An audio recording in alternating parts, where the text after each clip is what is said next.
Alright, so magandang hapon, magandang araw po muli sa inyong lahat mga kababayan. Ito po si JNK, ang inyong lingkod.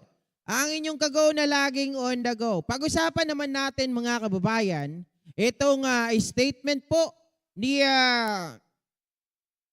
Congressman JJ Suarez. Dahil natanong po ito mga kababayan doon po sa Congress na kung saan po ay tinanong siya tungkol sa mga pinagsasabi nitong si Senate o si Senador Francis Tolentino at ito pong si Senador Robin Padilla. Para may idea po kayo mga kababayan, ano nga ba ang sinabi ni Senador Robin Padilla dito kay Apostol Kibuloy? Okay, open ko lang ha. Actually, dalawa po silang nagsalita mga kagaw. Hindi ko lang po nakuha yung statement ni Senador Francis Tolentino. Ang hirap hanapin eh. Okay? Puntahan muna natin to. Ayan, nababasa niyo po siguro. Teka lang, parang ano eh. Hindi niyo nababasa ng diretso, no?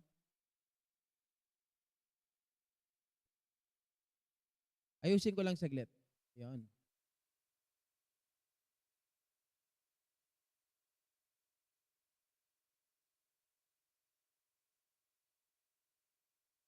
Kita nyo ba mga kagaw? Basahin ko na lang po sa inyo medyo malabo po yung kuha. Actually, kinapture ko lang ito kay, kay Alibuga. Kasi ang sa akin, article yung meron ako. Sabi po dito mga kababayan, ito po yung pinagsimulan. Sabi ni Robin Padilla, dapat siguro dalhin ito sa korte kasi siyempre tinitingnan natin parehong karapatan. May karapatan ang nag-aakusa at inaakusahan. Ano po ang pinatutungkulan niya dito? Sino ang kanyang pinatutungkulan? Ito po ay tungkol kay Apollo Kibuloy mga kababayan na super talaga grabe po ang boundary na ginagawa ng ating mga senador sa pagtatanggol dito kay Kibuloy. Bakit pag isang tao na kilalang kilala, mga kababayan, at pinagkakautangan nila ng buhay o sabihin natin pinagkakautangan nila ng boto, ay todo proteksyon. Diba ang ginagawa ng mga ito? Bakit dun sa pangkaraniwang tao ay hindi po nila iniisip? Diba? Sabi ni Robin Padilla, sa aking opinyon, kung may kaso dalhin sa korte. Kung pagpipilitan ng Senado o HOR, ang sinasabing pag-issue ng subpoena at warrant, malaking gulo ito. Bakit kayo natatakot? Robin Padilla, wala ba kayong mga bayag? Bakit kayo natatakot dito kay Kibuloy? Dahil ba may utang na loob kayo dahil itinaas ang inyong mga paa nung panahon ng eleksyon? Yun ba yun? Mga kababayan, dapat nakalimutan mo ata, Senador Robin Padilla, Senador Francis Tolentino, na kayo po ay binoto ng bayan para paglingkuran ang bayan, responsibilidad niyo po. Meron po kayong katungkulan na kami po ang inyong unahin at hindi ang mga taong pinagkakautangan nyo lamang ng boto dahil mas marami po ang boto namin kaysa sa isang tao na yan. Sinabi ni Pastor Akyu, si Pakyu, di siya pupunta. Palalakihin ba natin ito? Gusto ni Pastor Akyu dalhin sa korte. Iyan siguro ang dapat nating gawin. Ngayon mga kababayan, ito po ang sinabi naman ni Congressman JJ Suarez. Okay? Kilala nyo naman po si Congressman JJ Suarez mga kababayan. Yung nandyan po sa ating thumbnail, no? Sabi niya dito, kay Robin Padilla at kay Senador Francis Tolentino, bakit kakasuhan kung walang kasalanan? House panel only wants Kibuloy to attend SMNI franchise hearing. So, ito po ang tinutukoy ni Francis Tolentino, mga kababayan, ay tungkol sa ginagawang investigasyon sa HOR, sa lower chamber, in aid of legislation, which is the SMNI franchise.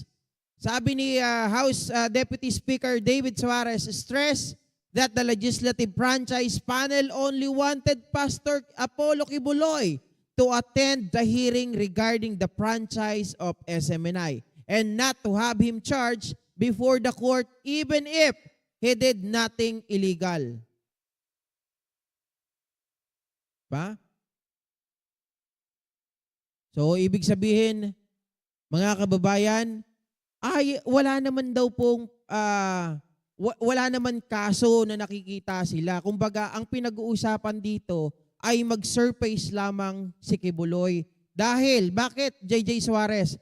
During Monday's press briefing, Suarez was asked about the statement of Senator Robin Hood Padilla and Francis Tolentino suggesting that charges should be filed in court against Kibuloy instead of investigating him in the Senate and the House of Representatives to ensure objectivity on the matter. So dito pa lang nakikita na natin kaagad mga kababayan na totoo po yung sinabi ng mga tao na may pumigil talaga dahil itong mga to, mga makapakyu, di ba? Pinigilan po nila ang investigasyon ni Risa Hontiveros para hindi ito matuloy. Ang kanilang gustong palabasin, marami pang ibang kaso. Bakit si Kibuloy ang pinag-iinitan mo? Yan po, mga kababayan. I think we need to respect the legislative process of both the Senate and the House. Ito po sabi ni JJ Suarez. It is the prerogative of the committee to determine to invite resource person to so that proper legislation can be enacted. Meron po kasing usapin doon sa ownership at ang lumalabas doon sa Suarezug, si Pastor Apollo Kibuloy ay tumatayong may-ari ng Suarezug. But apparently, nagkaroon ng pagbabago sa ownership.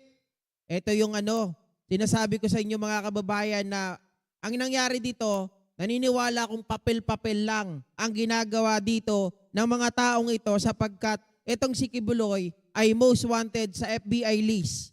Diba? So mapipris din po ang kanilang mga asset in case na makita si Kibuloy din ang may-ari noong mga YouTube channel ng mga ito.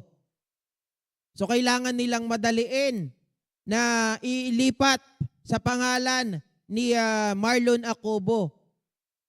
Nakita po ng mga legislator natin sa Congress. Kaya po nagkaroon ng imbestiga. Kung hindi ba naman kasi tanga itong si Eric Celis, nadamay tuloy ang SMNI, di ba? Kalokohan kasi kung ano-ano mga pinagsasabi ng kanilang source daw ay nanggaling sa Senate. Ito daw si Speaker Martin Romualdez ay 1.8 billion ang kanyang travel expenses alone. Ito tuloy. Diba? Kaso lang, hindi maayos na maipaliwanag ng mga representatives ng SMNI kung paano po nangyari ito. The House of Representatives has issued a subpoena against Kibuloy for repeatedly failing heed the invitation of the House Committee on Legislative Franchises. Suarez noted that representative of SMNI have failed to satisfactorily answer the questions of the lawmakers regarding the ownership of the network. Paano mga kababayan maipapaliwanag ng maayos? Itong mismong kanilang abogado na si Attorney Mark Tolentino, lutang. Diba? Kung ano-anong franchises ang sinasabi at kanyang binabasa na jurisprudence daw di umano. Mga kababayan, yung jurisprudence na binabasa niya ay tungkol sa franchise po ng Pierre. Diba? Hindi po ng network, ng broadcasting. Ayan, sinupalpal po siya ng mga young guns ng Congress. So pagdating naman po doon sa sinasabi ni Senator Padilla, Senator Tolentino, hindi naman po umuwi sa kasuhan kung wala namang krimen at kasalanan. Remember mga kababayan, Legislative franchise lang ang pinag-uusapan doon. Pang-prangkisa kung ito ay i-revoke dahil sa kanilang mga nagawang mga offenses or violations. Hindi pinag-uusapan dito yung krimen ni Kibuloy na kagaya po doon sa Senate. At doon naman sa Senate, mga kababayan, hindi rin po ako naniniwala, hindi rin ako papayag na pag may kaso, may criminal case, ay dapat sa korte kaagad. Dahil pag ginawa po natin yan, di sana wala ng Senado. Tanggalin na natin ang Senado. Huwag na rin kayong magpatawag ng mga may kaso, kagaya ni Senior Aguila, kagaya ng mga napangyayari dyan kila Police Master Sergeant Mayo. Kasi may mga kaso Di ba? So hindi na rin pala dapat na dumaan sa ano. Pero bakit? Mismo ang mga senador ang nagpapatawag ng mga ano na yon, ng mga hearing na yon na kahit hindi na nga sumasagot, uma-attend, hindi sumasagot. Ito sila Mayo. Diba? Laging sinasabi, yung kanilang karapatan, yung kanilang rights, hindi na sila nagsasalita, pero tinutuloy pa rin ng mga buwisit ng mga senador na to. Tapos ngayon sasabihin nyo, pag may criminal case, diretso ka agad sa korte, mga kababayan, nasaan pa yung tinatawag natin na investigation in aid of legislation? What is the purpose of that? The reason why there is an investigation in aid of legislation, it is because, mga kababayan, gusto po ng mga senador natin, lalong-lalo na si Senator Riza Ontiveros, na hindi na matulad, hindi na po magaya. Diba? Sa pamamagitan ng pag-update ng existing law na may kinalaman sa mga bata, diba? Sa pangmumulestya sa mga kababaihan, pang-aabuso sa mga kabataan, ay maayos na kaagad.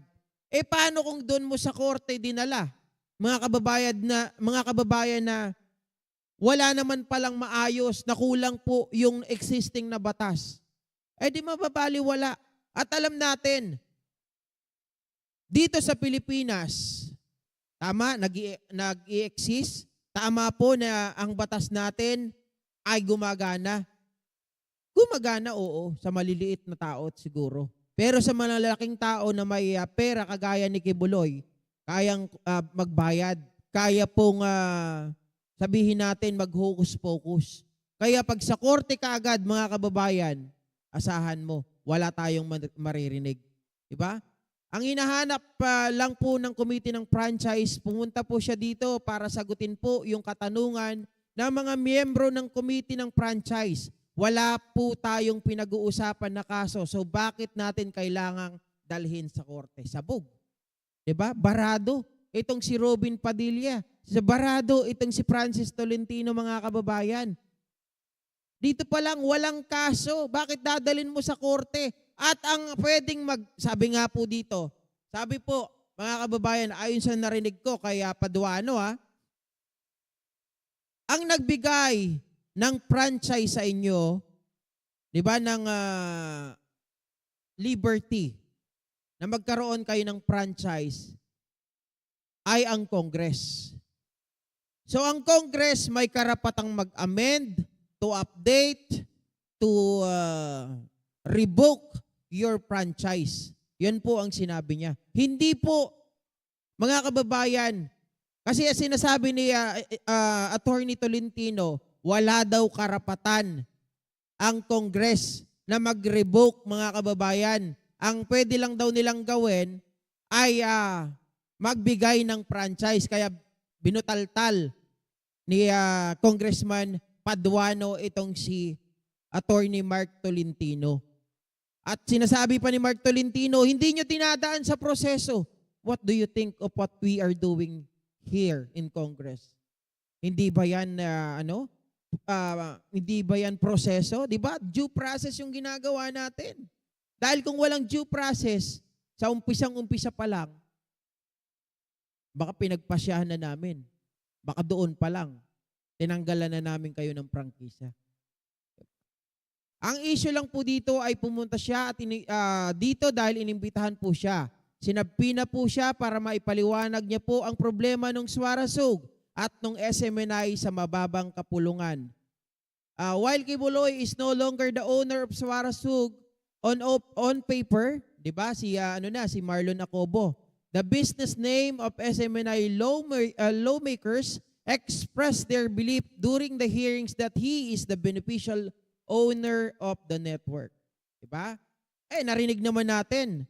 Kahit sabihin natin mga kababayan na nag-away si Mike Abe and itong si Kibuloy after the SONA, tapos by December, nagpalit na ng ownership, hindi po tayo naniniwala doon. Dahil talagang ipinagkakalandakan ni Kibuloy na siya talaga yung may-ari kahit na sa papel si Marlon Acobo yung nakalagay. Bakit kamo? Isipin nyo isipin natin pare-parehas mga kababayan. Ang tawag niya doon sa mga sabi niya, meron siyang binanggit doon yung mga tao ko. Sabi niya gano'n. So, ibig sabihin, siya pa rin talaga ang beneficial owner ng network na yon. At bakit sinasabi ni Digong, mga kababayan, na ilalakad ko ang SMNI kay kay President Marcos para sa kaibigan ko? O di ibig sabihin, kaibigan ko, sino bang kaibigan niya? Alangan naman kaibigan niya si Marlon Acobo. Hindi naman. 'Di ba? Ang kaibigan niya ay itong si Kibuloy. Okay? So, basa muna tayo ng inyong mga comment, mga kababayan. Pasensya kanina at sumasakit yung tenga ko dito sa headset. Sabi ni Leonardo Ansag, basahin mo na lang kakan. Okay, nabasa ko na po. Leonardo Ansag, baka naman pag nag-donate si Pacquiao kay Binoy noong halalan, hinala ko lang naman, wala kasing pondo yata si Binoy noong kampanyahan. Pwede rin, mga kababayan. 'Di ba? At Roger Kagitla, may tanong nga si Katunying sa mga naghahanap ng 20 pesos na bigas kung tanga ba sila o hangal. Hindi lang tanga, hangal, at ito pa ay mga bastos at talaga naman mga kababayan, walang utak. Ganun. JDB Comments Pro Filipino, nandito pala yung kaibigan ko. Binudol lang tayo ni Digong si kagabi. Ay, talaga. Napuyat ako dyan 5 hours. Mga kababayan, ay Diyos mio. Tapos yung views ko, 1,000 lang. Pero okay na ako doon. Naka 1,000 tayo total views in 5 hours. Kaya lang, sira talaga yung natin. Nasira yung ating tinatawag na algorithm. Kasi sa 5 hours, dapat yung mga 1,000 na yon in total views, nasa 1 hour lang. Suwan ko, bagtit nga Duterte, pangalaam ti 7 pesos nga bagas. Nagregard ti agapas, matuktokol to lang nga makiani ay apo nga mga nangaasi. Di ba? Mga kababayan, talagang wala ka talagang kukuhanan na 7 pesos na bigas. Mahirap talaga yan. Makiani ka, makigapas. Di ba sa abono pa lang, luging-lugi ka na Tapos sa abutin mo, 7 pesos na bigas. Kalokohan ni Duterte. Good evening po kay Sir Carlos Maglasang at Tony Ninubla na imbag nga Rabi Go Philippines at sa mga loyalista rito. Shoutout from Japan. Konbanwa. Oy, gabi na, di ba? Armina Valdez, gandang umaga Sir Go, watching from Rome, Italy. At suwan ko, may sapay day ta anak na pukaw, tupanunot na agbala. Ay, nagadugayam nga Ilocano dito, yapo. Naimbag nga Rabi kada kayo amin dito JDB Comments Pro Filipino, mas maganda ngayon ang audio mo ngayon. Maganda ba ngayon yung audio? Nilakasan ko yung audio. Meron siyang reverb. Yun na lang ang pag-asa ko. Wala kasi akong pambili ng ng mic. Infinite Streams TV, yung Marlon ay isang dummy owner. Ayun, mga kababayan, that's the right word that we can use. Dummy lang siya, sa papel lang. Pero ang totoong may-ari niyan, si Kibuloy pa rin. 'Di ba? Kailangan lang nilang gumamit ng ibang pangalan para hindi sila habulin ng YouTube.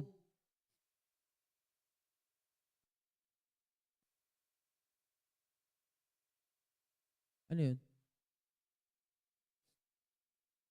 Aha. Suwan ko, maulawak ka. Ano to? Maulaw ka? Kadakwada? At Tony Nubla, Balentong, si Boy Pentanel at si Sarah Mau. Sige nga, Harry Mau, banatan mo sila dahil sa walang isang salita at hello daw kay JDB Comments Pro Filipino. Ayan mga kababayan, no? Grabe po yung mga revelasyon kagabi. Actually, hindi ko po talaga inaasahan na ganun lang kababaw yung kahapon. Kahit itong si Harry Roque na nagwawala-wala kagabi, ay wala din naman. Talagang sasabihin natin na si Harry Roque may galit sa Pangulo. At alam naman natin, noon pa man, dilawan na. 'Di ba? Ang sabi niya mga ninuno ni Harry Roque ay itong sila Hubito Salonga, which is talagang mga anti-Marcos. 'Di ba? Yung kanyang ginawa kagabi, nagmukha siyang tanga na akala niya si Pangulong Duterte o dating Pangulong Duterte ang magmumura, 'di ba? Ayun, walang nangyari. Sabi ko, itong si nauulol na itong si Roque. Dahil siguro hindi binigyan ng pwesto, pangalawa hindi nanalo, pangatlo po tinanggal pa ang asawa niya doon sa pag-ibig 'di ba? So meron talagang galit dito kay Harry Roque. Pero ganun pa man mga kababayan, wag po tayong magtiwala, wag maging alisto pa rin tayo, maging vigilante tayo sa mga statement na pabali-balentong at paiba-iba, 'di ba? Nitong si Rodrigo Roa Duterte. Dahil alam natin, mga kababayan, may catch lagi ang ginagawa nito. Baka mamaya sa susunod na interview o press conference puta, babanat na naman 'yan. 'Di ba? Sabi ni Suwan ko, nagruna no, hariparot, nagimas nga iligos. Naisbusapay di ay pantalon na diabetic summit suna.